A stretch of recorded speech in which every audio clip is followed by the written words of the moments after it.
delayed on getting this to you, but considering there are so many major news stories out right now, this release, along with my next one, didn't get much mainstream attention, so I'm hoping these videos will help. On January 3rd, Matt Taibbi released Twitter Files 11 and 12. Let's jump into the first one.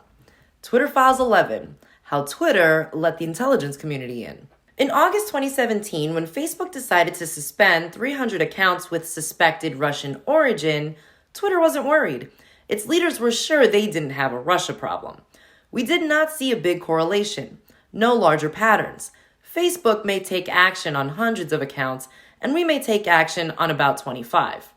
Keep the focus on Facebook. Twitter was so sure they had no Russia problem, execs agreed the best PR strategy was to say nothing on record and quietly hurl reporters at Facebook. Twitter is not the focus of inquiry into Russian election meddling right now. The spotlight is on Facebook, wrote Public Policy VP Colin Crowell. In September 2017, after a cursory review, Twitter informed the Senate it suspended 22 possible Russian accounts and 179 others with possible links to those accounts, amid a larger set of roughly 2,700 suspects manually examined. Receiving these meager results, a furious Senator Mark Warner of Virginia, ranking Democrat on the Intelligence Committee, held an immediate press conference to denounce Twitter's report as frankly inadequate on every level. #irony, mused Crowell the day after Warner's presser, after receiving an e-circular from Warner's re-election campaign asking for $5 or whatever you can spare. LOL, replied General Counsel Sean Edgett. Keep producing material. After meeting with congressional leaders, Crowell wrote, Warner has political incentive to keep this issue at top of the news, maintain pressure on us and rest of industry to keep producing material for them, taking their cues from Hillary Clinton. Crowell added, Dems were taking cues from Hillary Clinton, who that week said, it's time for Twitter to stop dragging its heels and live up to the fact that its platform is being used as a tool for cyber warfare. In growing anxiety over its PR problems, Twitter formed a Russia task force to proactively self-investigate. The Russia task force started mainly with data shared from counterparts at Facebook, centered around accounts supposedly tied to Russia's Internet Research Agency, IRA. But the search for Russian perfidy was a dud. October 13th, 2017, no evidence of a coordinated approach. All of the accounts found seemed to be lone wolf type activity. Different timings, spend targeting, less than $10,000 in ad spend. October 18th, 2017, first round of RU investigation. 15 high-risk accounts, 3 of which have connections with Russia, although 2 are RT, that's Russia Today. October 20th, 2017, built a new version of the model that is lower precision but higher recall, which allows to catch more items. We aren't seeing substantially more suspicious accounts. We expect to find about 20 with a small amount of spend. October 23rd, 2017. Finished with the investigation. 2,500 full manual account reviews. We think this is exhaustive.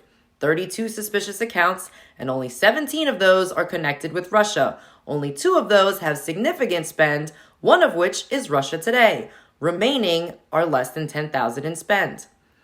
Twitter search finding only 2 significant accounts, one of which is Russia Today, was based on the same data that later inspired panic headlines like Russian influence reached 126 million through Facebook alone. The failure of the Russia task force to produce material worsened the company's PR crisis.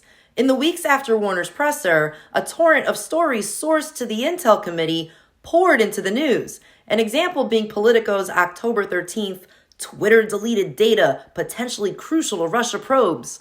Were Twitter a contractor for the FSB, they could not have built a more effective disinformation platform, Johns Hopkins professor and Intel Committee expert Thomas Rid told Politico.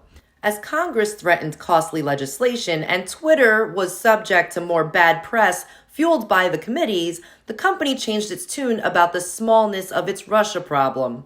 Hi guys, just passing along for awareness the write-up here from the Wash Post today on potential legislation or new FEC regulations that may affect our political advertising, wrote Crowell. In Washington, weeks after the first briefing, Twitter leaders were told by Senate staff that Senator Warner feels like tech industry was in denial for months.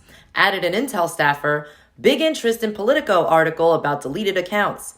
Twitter pledged to work with them on their desire to legislate.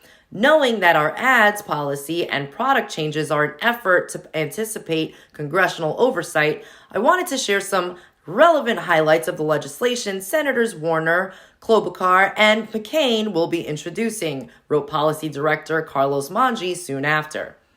The committees appeared to have leaked. Even as Twitter prepared to change its ads policy and remove RT and Sputnik to placate Washington, Congress turned the heat up more, apparently leaking the larger base list of 2,700 accounts. Reporters from all over started to call Twitter about Russia links. BuzzFeed, working with the University of Sheffield, claimed to find a new network on Twitter that had close connections to Russian-linked bot accounts. It will only embolden them. Twitter internally did not want to endorse the BuzzFeed Sheffield findings. Senate Intel Committee is asking, possible to whip something together? Still, when the BuzzFeed piece came out, the Senate asked for a write-up of what happened. Twitter was soon apologizing for the same accounts they'd initially told the Senate were not a problem. Reporters now know this is a model that works. This cycle threatened legislation, wedded to scare headlines, pushed by congressional intel sources, followed by Twitter caving to moderation asks, would later be formalized in partnerships with federal law enforcement. Twitter soon settled on its future posture. In public, it removed content at sole discretion. Privately, they would offboard anything identified by the U.S. intelligence community as state-sponsored entity conducting cyber operations. Twitter let the USIC into its moderation process. It would not leave. Wrote Cromwell in an email to the company's leaders, "We will not be reverting to the status quo." Now that you've been fully brought up to speed on part 11, keep in mind this is from 2017, right when the media was flooding you with Russia, Russia, Russia, which we now know was a hoax and an attempt to discredit then President Donald J. Trump. You can see members of Congress and Intel committees wielding their power with social media companies to help create a narrative by threatening legislation against them. Knowing this, start to consider how often this occurs. How long have members of Congress abused their power in this way? Is this a violation of their oath? Is this even legal? What do you think? Stay tuned for part 12, and thanks for listening.